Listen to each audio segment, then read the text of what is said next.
কিন্তু কেউ চায় না আমি দেশে থাকি। আব্বাই জমি কিনবো, আম্মায় সাদিয়ারে বিয়ে দিব, তোমার আম্মায় চায় এই বাড়িতে আমি একটা বিল্ডিং তুলি। কিন্তু আমার ইচ্ছা কি, শখ কি, আমার মন কি চায়, এটা কেউ জানতে চাইল না। জানো পারুল, আজকে আমার মনে হইতেছে প্রবাসীদের কোনো বাড়ি ঘর নাই, তারা আসলে মেহমান। মেহমানরা যেমন বেড়াইতে আসে বেশি দিন থাকলে তাদের কোনো দাম থাকে না, তেমনি একজন প্রবাসী দেশে এসে বেশি দিন থাকতে চাইলে তাদের কোনো দাম থাকে না।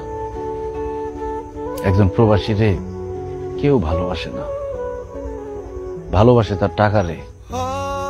টাকা যতদিন থাকে ততদিন তার মাথায় তুলে রাখে, টাকা শেষ হয়ে গেলে মাথা থেকে আছাড় দিয়ে ফালাই দেয়। বাবা মা, ভাই বোন, শ্বশুর শাশুড়ি সবার কাছে একজন প্রবাসী শুধুই টাকার মেশিন। তারা খালি চায় এই মেশিনটা যাতে টাকা দেয়। কিন্তু একজন প্রবাসীরও যে মন আছে, মায়া আছে, আবেগ আছে, এটা কেউ বুঝতে চায় না। তাই বিদেশে চলে যাওয়া ছাড়া আমার আর কোনো উপায় নাই পারুল। একজন প্রবাসীর জন্য প্রবাসটাই তার আসল ঠিকানা।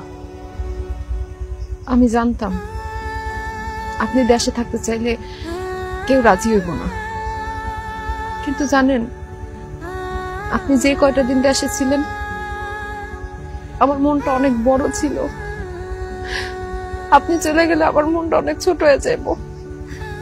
একটা ঘরের মধ্যে একলা বন্দি হয়ে থাকুম সারাদিন, আপনার নিয়ে সারাদিন দুশ্চিন্তা করুম। তার উপর আম্মা সারাদিন আমার কত কথা শোনাইতে থাকে, খালি আপনি বাড়িতে আছেন দেখে এমন কিছু কয় না। আপনি যায়েন না, সৌদি আরবের বাদশার কোম্পানিতে আপনার চাকরি করানোর দরকার নাই। দরকার হলে আমরা না খায়া থাকুম, তাও আপনি যায়েন না, আমার কাছেই থাকেন। আমি কোনো বাদশার বড় কোম্পানিতে চাকরি করি নাই পারুল। আমি তোমাকে সবাই মিছা কথা কইছি। আসলে আমি মরুভূমিতে উট চড়াইতাম। জানো পারুল, মরুভূমিতে এত গরম, কোন সুস্থ স্বাভাবিক মানুষের পক্ষে 1 মিনিট দাঁড়ায় থাকা সম্ভব না। সেখানে দিনের পর দিন কত কষ্ট করে টাকা কামাইছি। পানি খাওয়ার জায়গা থাকতো না, মাঝে মধ্যে মনে হইতো জানটা বাইর হয়ে যাইব। অনেক দূরে যাইতে হইতো পানি খাইতে। বেশি দূরে চলে গেলে মাঝে মধ্যে ফিরতে ফিরতে রাত হয়ে যাইতো, বালির মধ্যে ঘুমায় থাকা লাগতো। কখনো খাইয়া কখনো না খাইয়া দিন রাত এক করে কত কষ্ট করে টাকা কামাইছি, দেশে পাঠাইছি। অথচ আমার আব্বা আমারে কইল আমি নাকি বিদেশে গিয়া ঘোড়ার ঘাস কাটছি। আপনি এত কষ্ট করে টাকা ইনকাম করছেন, বাড়িতে এসে টাকা এরকম নষ্ট করলেন কেন? মানুষের দেখানোর লিগা, মানুষকে বোঝানোর লিগা যে আমি অনেক টাকার মালিক, আমি অনেক ভালো আছি। আর দেশে এসে টাকা পয়সা ভাঙলে মানুষ আমার সম্মান দিব, আদর করব, ভালোবাসবো। বিদেশে তো সব সময় মালিকের অপমান, অবহেলা, ধমক এইসব শুনতে হইতো। আর সেই জন্য দেশে এসে আমার আপন মানুষের কাছ থেকে, আশেপাশের মানুষের কাছ থেকে আদর, সম্মান, ভালোবাসা এসব টাকা দিয়ে কিনতে চাইছি। কিন্তু আমি বুঝতে পারি নাই পারুল, ওই টাকা শেষ হয়ে গেলে গা আদর, যত্ন, ভালোবাসা সব শেষ হয়ে যাইব। জানো পারুল, প্রবাসে এক একটা টাকা আমি কত কষ্ট করে ইনকাম করছি, এটা যদি একবার আমার কাছের মানুষগুলোরে দেখাইতে পারতাম।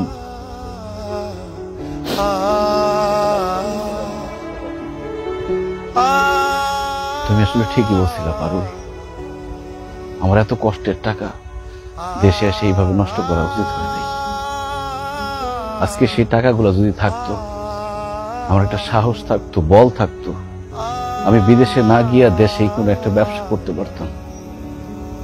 কিন্তু এখন তো আমার কিছুই নেই, আমার সব শেষ।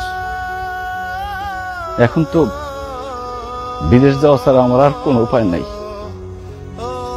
পারুল, তুমি আমার একটু শক্ত করে জড়ায় ধরবা। আমি তোমারে চাইরা আমাদের যে বাচ্চা হবে সেই বাচ্চারে চাইলে আমি বিদেশে যেতে চাই না। আমি বিদেশ যেতে চাই না পারুল, বিদেশ যেতে চাই না।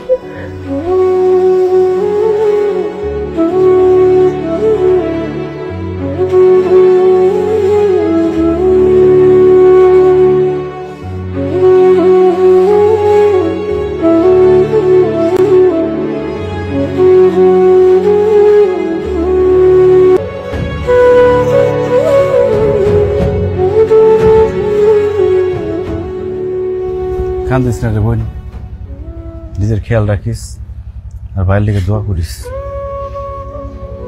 আব্বা আম্মা, আমি চলে যেতেছি, তোমরা নিজের খেয়াল রাখো, ভালো করে খাওয়া দাওয়া করো, আর অসুখ বিসুখ হলে ডাক্তার দেখাইও। টাকা নিয়ে কোনো চিন্তা করো না, আমি বিদেশে যাই তোমাগুলোকে টাকা পাঠাই দেবো রে। আব্বা, পারুলের গর্ভে আমার সন্তান, তোমরা পারুলের যত্ন নিও। আমার সন্তান যাতে সুন্দরভাবে সুস্থভাবে পৃথিবীতে আসতে পারে, তার যাতে কোনো ক্ষতি না হয়। আব্বা, আমার সন্তানের যদি কিছু হয় আমি মরে যাবো গো আব্বা।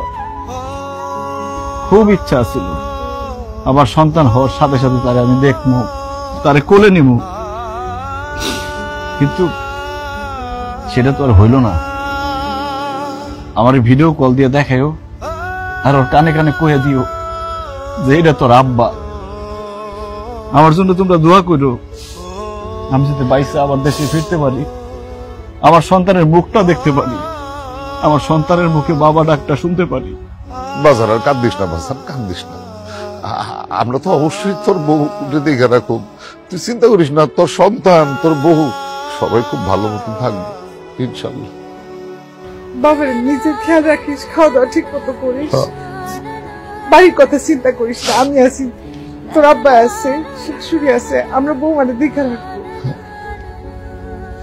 আম্মা, আমি জানি বাড়িতে আপনি একা মানুষ, আপনার অনেক কাজ, তারপর সময় পাইলে মাঝে মধ্যে এসে পারুলটা দেখা যায় না। পারুলের যদি কোনো সমস্যা হয় আমার আব্বা আম্মা তো আমার জানাইবো না, ভাববো আমি দুশ্চিন্তা করুন, আপনি আমার একটু জানাই দিয়েন। আমি অবশ্যই জানাবো বাবা, তুমি কোনো চিন্তা করো না, তুমি সাবধানে যাও, পারুলের সব কথা আমি তোমার জানাবো। বাবা, তুমি খালি আমার এই মন্টুর কথাটা একটু মাথায় রেখো। ঠিক আছে আম্মা। পারুল, স্বামী হিসেবে আমাকে যখন তোমার সবচেয়ে বেশি দরকার, তখনই আমি তোমার ছেড়ে অনেক দূরে চলে যেতেছি। এমন অযোগ্য স্বামী আমি, কি করুম কো? আমাকে প্রবাসী জীবনটাই এমন, ছুটি শেষ হয়ে গেলে সব ফালায় চলে যেতে হয়, সবার মুখে হাসি ফোটানোর জন্য, সবারই ভালো রাখার জন্য।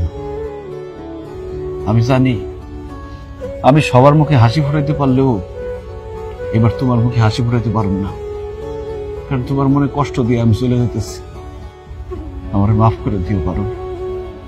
আপনি আমার স্বামী, আমার কাছে মাফ চাই, আমার অপরাধী বানায় না।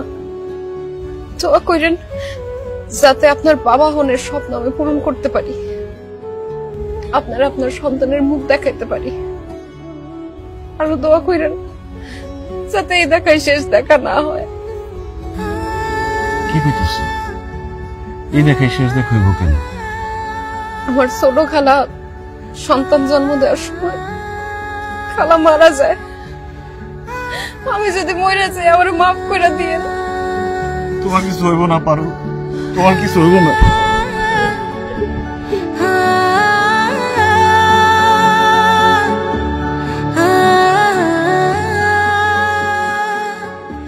বাবা, বাবা মুক্তি, কান্দিস না বাবা, কান্দিস না, সময় হয়ে গেছে না, চল রওনা দিতে হবে, চল চল চল স্যার, চল, স্যার, মা।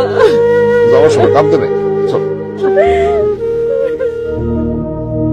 পরিবারের চিন্তা কইরা দেশে আইল মতিন, কি দাম দিল পরিবার তার, সে আজ মূল্য